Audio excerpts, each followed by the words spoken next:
Hello everyone. तो कल इसका आपने पार्ट 2 तक देखा। आज हम पार्ट 3 पे डिस्कशन करेंगे।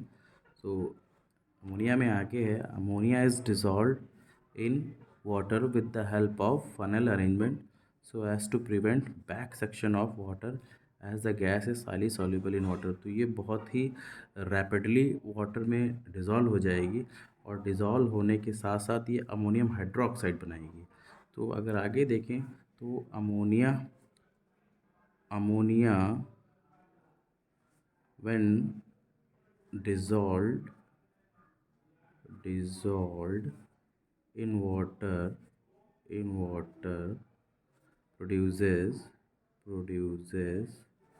Ammonium hydroxide that is NH4OH। अगर इसके आप रिएक्शन देखें तो इस तरह से कुछ होगी।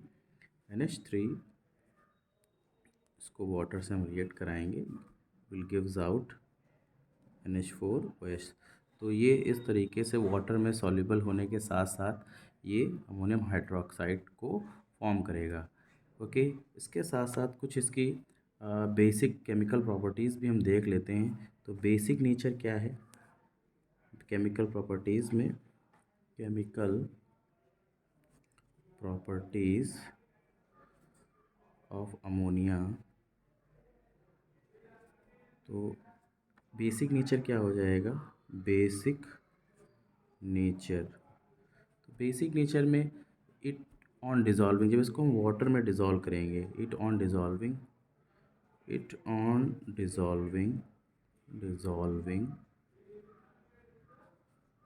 इन वाटर। तो वाटर में जब आप डिज़ोल्व करेंगे तो हाइड्रोक्सिल आयंस को प्रोड्यूस करेगा, produces hydroxyl ion. Okay, hydroxyl ion. Okay, hydroxyl ion, ठीक है। तो ये हाइड्रोक्सिल आयंस को प्रोड्यूस करेगा। इसके साथ साथ as the only negatively charged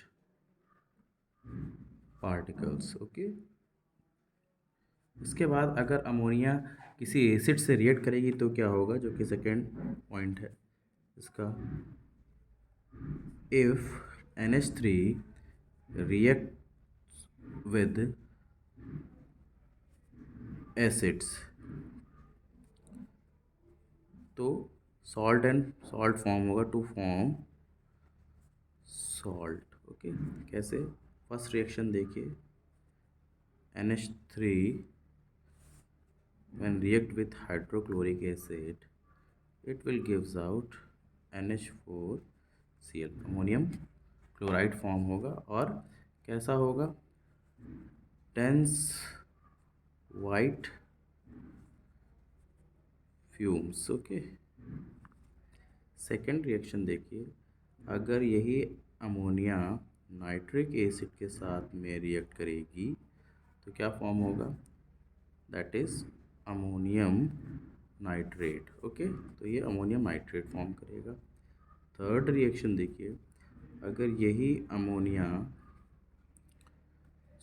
two molecule हम ले लेते हैं, अगर सल्फ्यूरिक एसिड के साथ में रिएक्ट करेगी तो क्या फॉर्म होगा? NH4SO4, दैट इज़, तो अमोनियम सल्फेट फॉर्म करेगा, that is NH4 वोल्टवाइज SO4।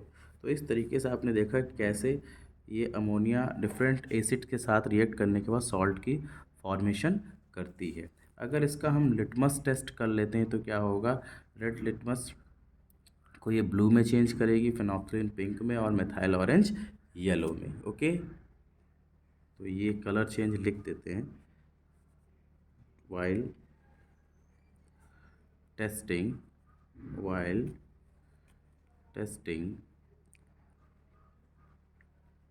with, okay, तो लिटमस टेस्ट में देखिए आप, लिटमस टेस्ट में अगर while testing with different indicators, अलग अलग इंडिकेटर्स से अगर इसको हम टेस्ट करेंगे तो रेड लिटमस ब्लू में चेंज हो जाएगा, phenolphthalein pink and methyl orange yellow. इसके बाद फिर कंबस्टिबिलिटी की बात होगी। तो कंबस्टिबिलिटी में अमोनिया इज़ नाइदर कम्बस्टिबल, तो ये कम्बस्टिबल नहीं है। It is non supporter of combustion, ना ही ये कम्बस्टन को सपोर्ट करेगा। इस बात को आप याद रखिएगा।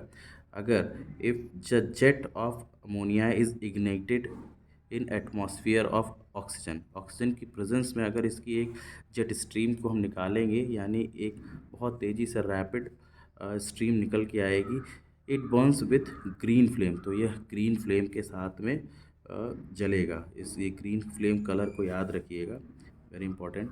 फिर इसके बाद कैटालिटिक ऑक्सीडेशन अमोनिया का, ये भी आपसे पूछा जा सकता है। तो कैटालिटिक ऑक्सीडेशन कैसे होगा, तो ऑक्सीडेशन की देखिए जहाँ बात आती है वहाँ पे एक चीज़ याद रखिएगा, जनरली हम उस अमोनिया को ऑक्सीजन से रिएक्शन कराएंगे x at certain degree temperature. फिर जो चेंजेस आएंगे हमको उसको बताना होगा। तो देखिए कुछ इस तरीके से रिएक्शन होगी। 4 molecule of ammonia when burn और oxidise in the presence of 5 molecule of oxygen, catalyst यहाँ पर प्लेटिनम होगा और टेम्परेचर रेंज हम 800 डिग्री सेल्सियस लेंगे। तो क्या होगा आपका nitrogen oxide plus 6 molecule of water form होगा, that is water vapour. Okay, तो ये कैटालिटिक ऑक्सीडेशन में देखिए अमोनिया कैसे ऑक्सीडाइज होकर के और नाइट्रोजन ऑक्साइड बनाएगी, नाइट्रिक ऑक्साइड। ये नाइट्रिक ऑक्साइड हो जाएगा आपका, इसका नाम लिख देते हैं नाइट्रिक ऑक्साइड, और इसके साथ में 6 मॉलिक्यूल वाटर वेपर्स। फिर यही 2 मॉलिक्यूल नाइट्रोजन ऑक्साइड या नाइट्रिक ऑक्साइड आपकी ऑक्सीजन से रिएक्ट करके अगेन 2 मॉलिक्यूल नाइट्रोजन डाइऑक्साइड, और ये ब्राउन कलर के फ्यूम्स बनाएगी, brown fumes. Okay, nitrogen dioxide. Okay, तो ये हो गया आपका कैटालिटिक ऑक्सीडेशन ऑफ अमोनिया। इसके बाद रिड्यूसिंग नेचर पे भी अमोनिया के थोड़ा सा डिस्कस कर लेते हैं। तो रिड्यूसिंग नेचर क्या है, ammonia reduces heated metallic oxide to corresponding metals water vapours and nitrogen. तो जब किसी मेटालिक ऑक्साइड के साथ में इसको हम हीट करेंगे, मेटालिक ऑक्साइड हमने आपको बताया था, अगर कोई भी मेटल आप ले लीजिए उसको ऑक्सीजन से रिएक्ट करा दीजिए तो मेटालिक ऑक्साइड फॉर्म हो जाता है। तो उसके साथ अगर ये रिएक्ट करेगा तो वाटर वेपर्स रिलीज़ होंगे और साथ में आपका metal along with the nitrogen. तो एक रिएक्शन, 1 से 2 रिएक्शन इसमें भी देख लेते हैं। तो अगर हम 3 मॉलिक्यूल, ये फर्स्ट रिएक्शन है, 3 मॉलिक्यूल कॉपर ऑक्साइड, ये देखिए मेटालिक ऑक्साइड है, अगर इसकी हम रिएक्शन 2 मॉलिक्यूल अमोनिया से करा देते हैं तो 3 मॉलिक्यूल कॉपर जो कि पिंकिश रेड होगा, पिंकिश रेड, इसके साथ में जैसा कि दिया गया है नाइट्रोजन और 3 मॉलिक्यूल वाटर फॉर्म होगा। इसी की सेकंड रिएक्शन अगर आप देखें तो हमने ले लिया एक और मेटालिक ऑक्साइड, लेड ऑक्साइड, फिर अमोनिया से रिएक्शन होगी तो उधर 3 मॉलिक्यूल आपका लेड बनेगा जो कि ग्रेश वाइट हो जाएगा, उसके साथ में नाइट्रोजन प्लस 3 मॉलिक्यूल वाटर निकलेगा। तो ये आपका थर्ड पार्ट हो गया, बाकी बचा हुआ इसका फोर्थ पार्ट में आपको मिलेगा और ये अमोनिया सेक्शन कंप्लीट हो जाएगा। कुछ अगर ना समझ में आए तो आप कमेंट में बता सकते हैं।